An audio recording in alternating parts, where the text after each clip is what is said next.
Hey guys, welcome back to the Weekly Web Activist. It's your host Lydia, and this week we have another video as part of our activist feature series with the organization Penny for Many. Penny for Many was essentially started to help end poverty within their local communities, and they've grown into a national organization and have a lot of great things in the works. And so I really hope that you enjoy this video and that you get to learn more about this organization, and that of course you support them in the future and make sure to support our channel as well. And so enjoy!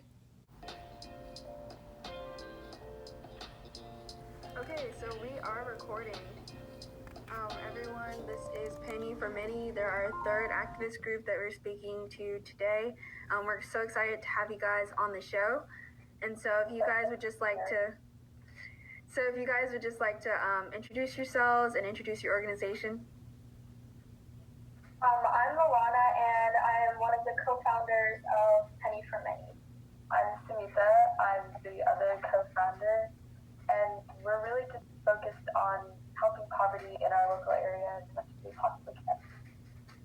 That's great. And so how did you guys get started with this, So I think it started off actually through a text conversation. We were just talking about ways we could give back, especially during quarantine. We started thinking about this more in depth, and so we both came across the same value of helping out our community, and we decided on one cause after brainstorming, and that cause ended up being poverty, as we saw a lack of help for it in our local area, because a lot of organizations were more focused on third world countries or areas that had major poverty, but not the areas like our local cities that was still seeing poverty, but to a more minor extent. Yeah, no, that's really important. And just how did you guys see the need personally, or how did you really go about assessing your local community and the need to address poverty? Well, I mean, my family makes pretty regular trips to India, and a lot of times I see a lot of poverty there. And it's definitely been something I've grown up seeing and been exposed to, I guess. So it was always in the back of my mind. And I guess Luana and I were just it's quarantine, anything we can do to help, we should try. And I mean, helping out, regardless of quarantine or not, we did want to start some sort of organization to just give back to the community. And as soon as I guess quarantine started and all of our AP tests and everything died down, we were it's a good time to maybe start this and get working on it. So it started about 2 months ago, and it's honestly the growth we've seen is just so crazy. We were not expecting it to be what it is now. Yeah, you guys have had a lot of success, and I'm so glad. Always makes me happy to see, organizations, especially teen organizations, grow. And so that's awesome. I guess I would just ask you now about your organization specifics. So how things are set up, and how do you guys sort of get your mission out and your work done?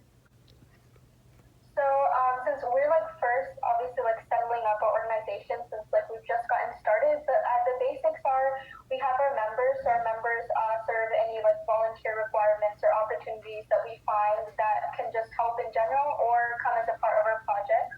And then on top of that, we have an ambassador program. So we have two types of ambassadors. We have an affiliate ambassador. So those ambassadors can take our organization to their location and help poverty in their area, or you can be a marketing ambassador, which just promotes our cause. And then we have our board of directors, which we still are recruiting for, that take care of a part of a major part of our organization, such as finance or operations or marketing.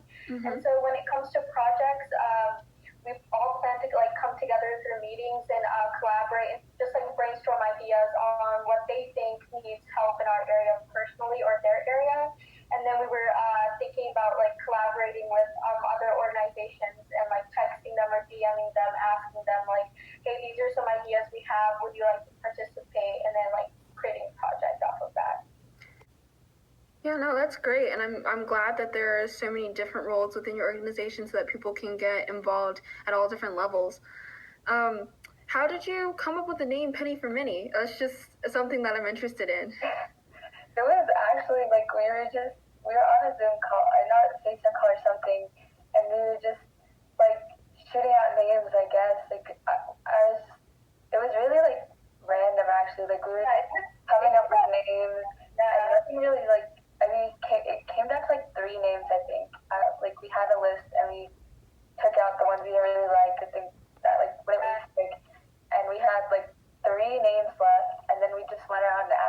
people, like what kind of rang in their ears and what would like resonate with them, and like it was just like a general consensus with Penny for Many, so we stuck with it. So it's kind of a random rambling session, and we were just sitting there like just spitting out ideas until something sort of came up. Yeah, no, that's great. I love the name. It's really cute. I was like, oh wow, you know. Thank you. Yeah, and so my next question for you guys is just like, you guys are youth activists. I know that you mentioned AP tests, you know, being a student and an activist. How do you sort of balance everything? And what advice do you have for anybody who's your age or younger who's trying to get into activism? I mean, we're definitely still figuring that part out, like, together, because we just started a couple months ago, and we started in such odd circumstances.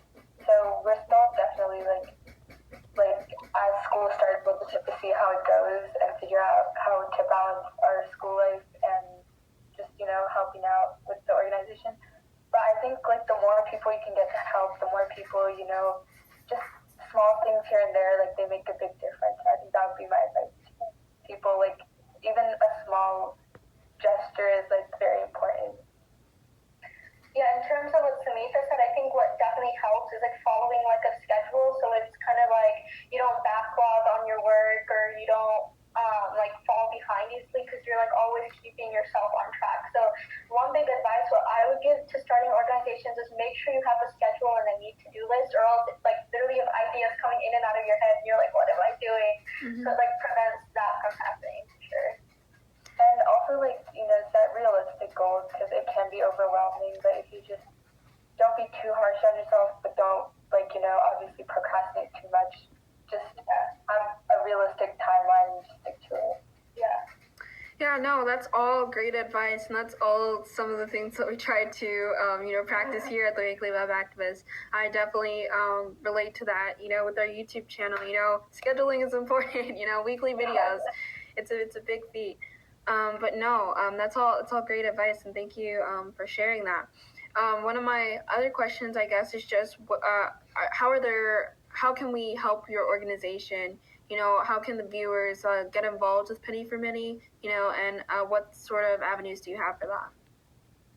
So as of now, we still have obviously our recruiting process going on. So if you're interested in becoming a member, an ambassador, like, or a board director, definitely, like, that's a big way to help. Just, you'll always, like, be notified when we have new things coming up.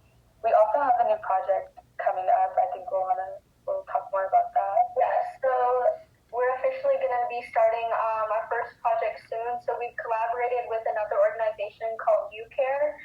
They have a chapter in India, the US, and they actually opened a new chapter in the UAE. And so we're doing like a mutual like fundraising, because especially now you can't really go out and buy stuff. So we just wanted to collect money together. So it'd be really helpful once we start that project if anyone could donate, even if it's a little bit, to help. Yeah, it's a GoFundMe. I mean, even like $1 is just, it makes a big difference. And then tagging back on what she said with the ambassador members or board of directors, if you want to sign up, I guess the links are in our Instagram bio. So yeah. And if you could say your Instagram now, any social medias that you guys have? You can go. Okay. Our Instagram is @pennyformany_, and in the bio we have links to everything that we have. That's our only social media as of now. So yeah. Okay, that's great. Yeah, so you guys heard them. Go donate. No, but that's great. Thank you for sharing that. And if you guys have any last statements that you want to say on activism, your organization, or anything else. For activism, I guess this goes for everyone, but starting is really hard, and it's going to be like difficult, and you're just going to be confused, like guaranteed. But just push through it, and I guess just ask people. Like, people won't say no if you ask for help. So yeah. Yeah, and I definitely think like it's very overwhelming in the beginning, but once it's all over, the benefits you'll see are like so amazing, and you're really gonna be glad that you pushed through it. I think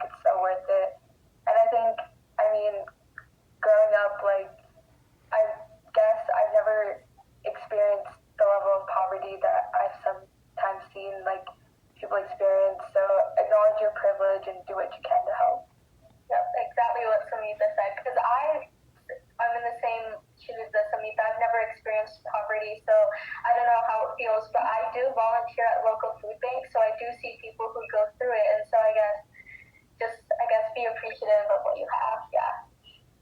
Yeah, that's all great advice. Be appreciative of what you have. And I would just add to that, like anybody can be an activist really, like it's confusing, but anybody can start somewhere, to make a change. And so it's all great stuff. You don't have to have much.